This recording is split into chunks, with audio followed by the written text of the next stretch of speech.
na po. Oh.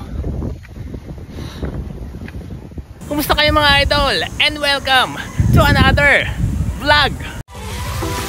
Oy, nire-recommend ko yan. Tamang gamot.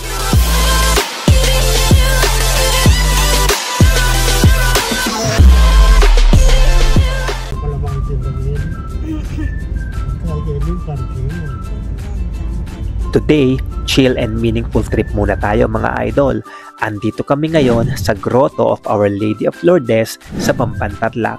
And grabe ang peaceful dito. Matatagpuan nga pala ang grotto sa Sitio Gorol-Gorol, Barangay Anupul, Bamban, Tarlac. Ayon sa mga kwento, itinayo ito sa pagitan ng 1950 at 1953 sa pagitan ng pamumuno ni Gobernador Arsenio Lugay. Mula noon, naging paboritong destinasyon ito ng mga devoto, lalong-lalo na tuwing mahal na araw. Para marating ang grotto, kailangan mong akyatin ang 168 steps.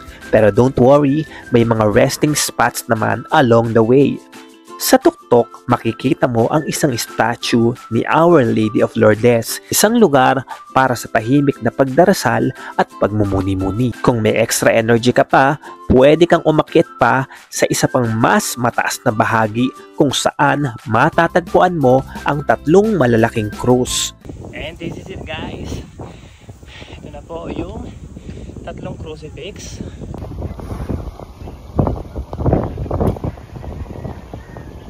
Woo!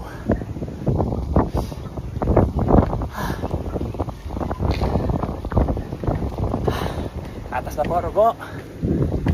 Oh.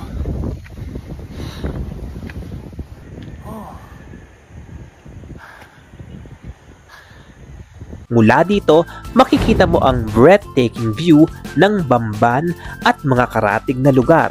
Perfect spot for reflection and appreciation. Ang buong lugar ay napakaserene.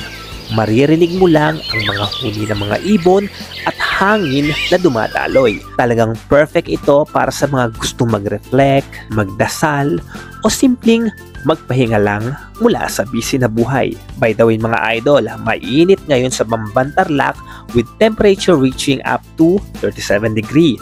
Kaya kung plano nyong bumisita, huwag nyong kakalimutan magdala ng tubig, payong at magsuot ng komportabling damit. So ayun mga idol, quick visit lang pero punong-puno ng peace and meaning. If you're in the area, make time to drop by sa Grotto of Our Lady of Lourdes. Promise, nakakagaan ng loob. Thanks for watching guys. Don't forget to follow, like, comment, and share. Spread love and faith palagi. See you on the next vlog.